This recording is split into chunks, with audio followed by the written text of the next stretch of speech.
Hello, everyone. Welcome to my final interview with deaf artists for the Able Voices podcast. My name is Kellie Martin. I am a deaf artist, and I have with me today another deaf artist who specializes in art history and has been involved with a number of museums throughout Washington, D.C. This is Tabitha Jacques.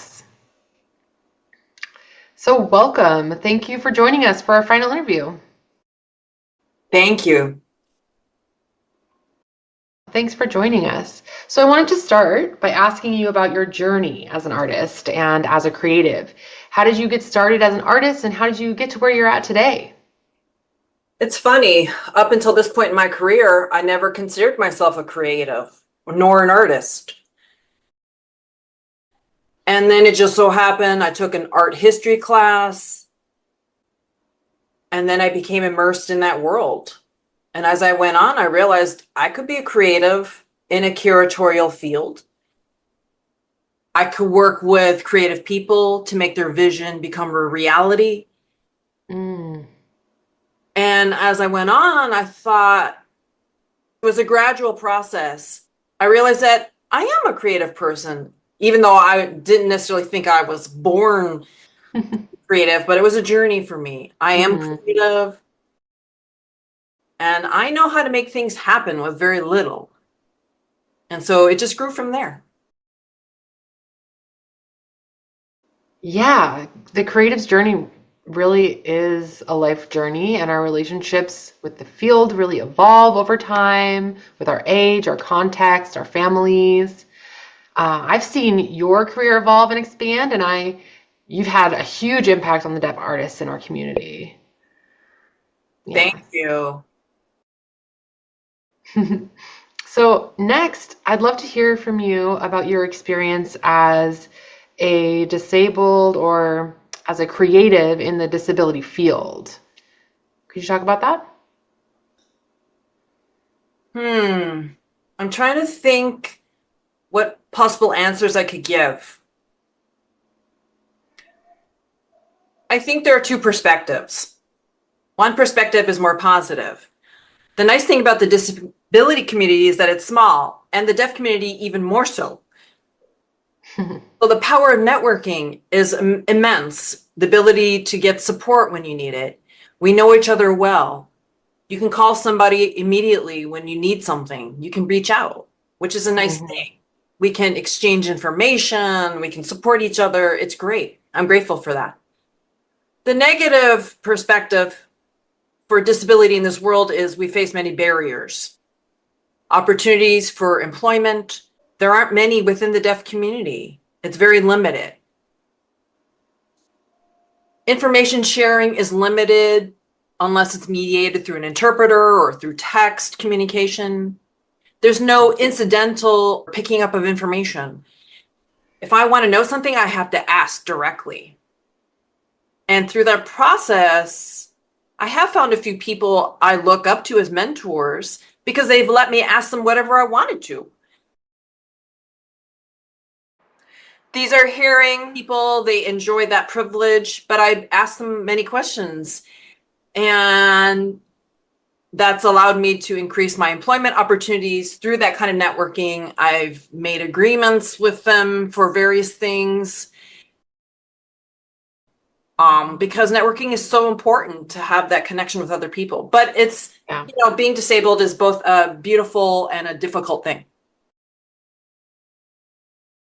Yeah, and the great thing about being a disabled or deaf artist is how tight-knit that community is. Such a depth of sharing and collaboration. It's a collective inspiration, enthusiasm, resource sharing. I think the second part of that question is, you mentioned the negatives. So what would you like to see improve, or if you could build your ideal world, what would that look like? Well, the cheesy answer is if everyone knew sign language, of course. Of course, yeah. That would be the best, but I guess secondly, I'd say if more people would just consider us more, would think about us.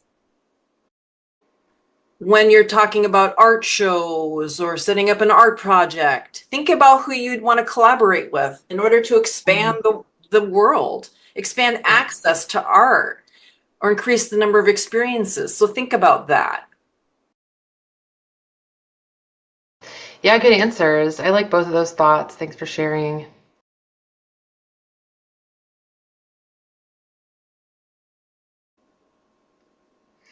Yeah, so our audience is always curious about our guests' educational journeys. Did you study for a degree of any kind? Not only higher education, but some people pursue certifications, mentorships. And then how are you continuing your education and your growth as an artist now?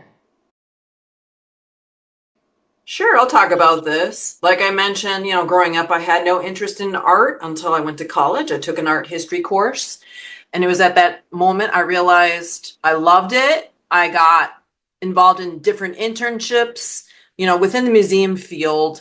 There's so many areas you can work, and so I'd explore everything. I decided to focus more on the curatorial and educational fields. Those are my passions. And I decided ultimately to go to grad school to pursue my education for art history and museum studies. I studied art history at Gallaudet University and then went to grad school at Georgetown University.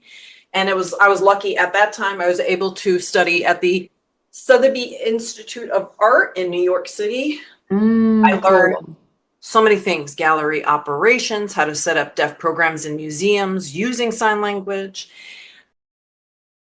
I came back to DC and I decided I wanted to set up ASL tours within the museums of DC, because at the time there were none. In New York City, there were so many programs, and here I learned how to set up these programs. I learned how to consider audience needs. I would say my education was very strongly hands-on, getting those experiences, doing the work and learning as I go. My degree was very valuable and very grateful for it, but it's very philosophically and theoretically based. Yeah. I didn't understand how to apply what I learned until I did the internships and setting up those ASL tours. Mm-hmm.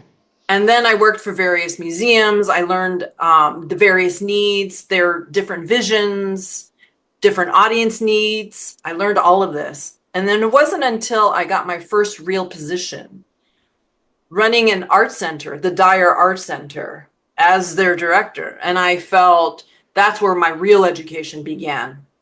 Oh my, I had to figure out how to develop a vision, a brand for the art center. I had to set up a gallery show. That's a good question. How do you do that? Yeah. You have to consider fundraising. You have to consider various artists. There's a whole range of artists. Some people have immense gallery experience. Some have never shown in a gallery before. So I had to consider that range. I had to learn how to network with people who were undiscovered or emerging as artists. I reached out to those people. I work with different artists, people of color, LGBTQ community. And wow, that was a head-raising experience. Now I've come back here. I'm working at Gallaudet University. I'm the director of placemaking. So I brought that wealth of experience from my previous position. I expanded on my fundraising experience. I've had to continue learning. I have to be creative because I'm not assigned to a particular physical space. I oversee the entire campus. The entire campus is my gallery. Whether it's indoor space or outside space, which is public, I had to learn how to network and partner with artists, development people, working with various companies, getting funding. Again, my education is still ongoing. And I have been interested in specific areas of skill development, particularly fundraising, how to convey information and content in a respectful way. I just recently completed an ethical interpretation workshop through the Smithsonian National African American Museum. I think that's what it's called, the National Museum of African American History and Culture. And these are people, 16 people all across the US who have come together, and we've learned how to share, difficult content, share this knowledge. and engage with an audience in a way that is respectful to this culture's history and journey. And I'm still learning. It's still ongoing. I do feel like I've become a pro at what I do now at this point personally. Yeah, yes, absolutely. Wow.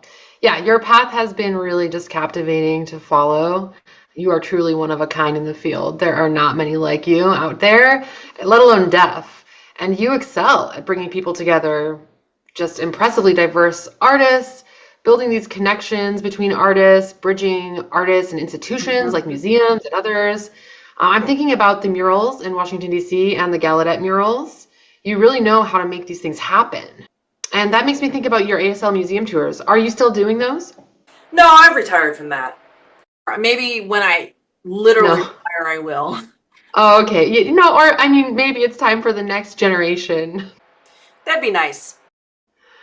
Or encouraging some younger folks to get involved. It is a special thing to have, especially for deaf students in the art program at Galley. It's just nice to have direct access in ASL rather than navigating a hearing docent with various technologies. It'd be great to have it back if there are some others willing to take it on occasionally. Yeah, so that's cool. Well, thank you so much for sharing. I know it's an ongoing educational journey, and wow, your recent work with the Smithsonian is fascinating. You're engaging this profound discussion about how we can truly understand and respect the depth of the art's history. You have a really unique access to this world and this knowledge, which can be really difficult to navigate. But you have a skill for engaging with that intellectual space, and it's been really amazing work. So thanks for sharing. Thanks.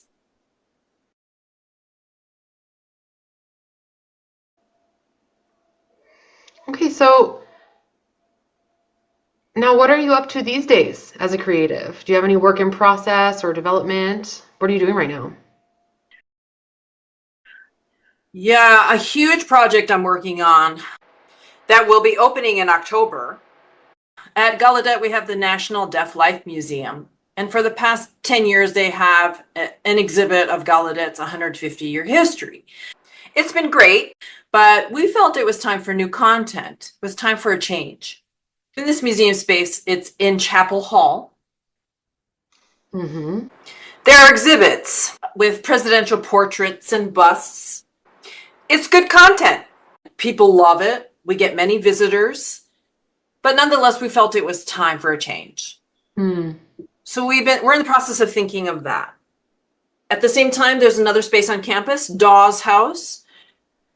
That's now undergoing a process of a renaming, which will happen in the fall. And the reason is that Dawes caused a lot of harm to Indigenous people. Yeah. We felt like when Indigenous people come to visit campus, they are then reminded of the trauma that's been caused to their culture and their community. So the students asked for that name to be retired and to be replaced. So those two projects are happening simultaneously. So we discussed about having an exhibit that maybe Indigenous deaf people would want. So why not house that in Chapel Hall? That would send a powerful message that we're looking for a radical change to let that community take that space, because that's been predominantly featuring white people. We have Nancy Rourke, who is a well-known Indigenous deaf artist, who is making a mural, which is 19 feet high and 56 feet wide. We're working on developing content for exhibits. We'll have different texts and pictures and different works that we're gathering together to be exhibited in that space to open in the fall. And we're hoping to bring in people who are curious and interested in Indigenous deaf culture, which is a story that's not been told up until this point. That's been a 2-year-long project. And also I'm involved in planning the Deaf Way Film Festival. It's the kickoff for a series. It's been hosted twice before at Gallaudet, I think back in 1988 or 89, and then again in 2002. It's a well-loved festival for the deaf community. However, it's a lot to mount a festival like that. It's very expensive. It's very intensive. And Gallaudet wants to bring it back, but how do we make it relevant for our generation, because this is a festival for 5,000 to 6,000 people. And how do we do something this massive in one day? We decided to change it to a Deaf Way series, which will be a biennial, smaller, more focused kind of festival on the arts, film, science, Okay. deaf-blind community, etc. And so the first one will be in the spring, May of 2025. So these are all the various little things I got going on. Exciting. Okay, so have you decided the title for that first series in the spring? Can you share that? It's the Deaf Way Film Festival. And, Oh, definitely. we're partnering with two deaf people who know how to mount film festivals. It's been exciting working together. Wow, fun. Yeah, so many projects, a lot of good work. I'm really looking forward to some more new work and opportunities for deaf Indigenous folks to share their authentic stories. I really appreciate that. So oh, did you have more? Yeah, I just wanted to say, the title of this is We Native Deaf People Are Still Here. And this is the Indigenous community. They're the curators. They're the ones who are coming in making decisions. I'm just there to support them behind the scenes. It's exciting for us and for them too. Okay, that's really interesting. Yeah, that prompts me to add a question. Since you've been working with the Indigenous arts as a curator, what does your role look like on that project? Does it manifest as a parallel partnership? Do you take more of a backseat supportive role? Could you talk more about that? Good question. I am not officially the curator. The Indigenous people are. I know how to set up exhibits, how to work with physical spaces. I work with the logistics. I educate them on what's possible, what's not. I facilitate the meetings, but they're the ones with the ideas, and I figure out whether I can make it work, whether I can execute. And I guess you could call me the behind the scenes magician or something. Yeah, okay, perfect. Thanks for that. So, our last question to wrap up. What advice would you give to young deaf, disabled, deaf plus artists to encourage them on their journeys? Folks like us. Well, first, I would say don't give up. If you really have a passion and a dream, yes, it will be very hard work. Sometimes it will feel hard for the rest of your life. Maybe not, but it is hard work. But it's important for you to remember this is your dream, your passion. Hold on to that. And I would say the next thing is, networking is key. When I started in my career, I hated networking. I was always scared. Yeah, Really? I didn't know what to say. I didn't know what questions to ask. Oh, I really hated it. But now I've been in my field for about 15 or so years. Now I know what networking means. And sometimes you just have to show up. You just have to give it a try. It may feel weird and awkward and scary. And meeting people is a scary thing. Yeah. But you'll find those gems out there. You will. And these are invaluable people because they can break those barriers for you. In our world, again, it's not accessible. There are barriers, but we have to rely on our allies to help us open those doors. So networking will help you to do that. Yeah. And also, I would say be okay with failure. Mm-hmm. You will take your punches, but you have to persist, and then something will come up for you. Yeah, that's great advice.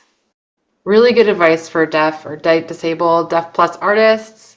This has been such an amazing conversation. Your story is so valuable, and we're really grateful that you could join us. With that, we'll wrap up our final interview. Thank you for following along with us and the deaf artists we've interviewed on these important topics. And thanks to Able Voices for the opportunity to host. If you would like to follow my work, you can find me on social media. I am on Instagram at Kellie Martin Art. Thank you.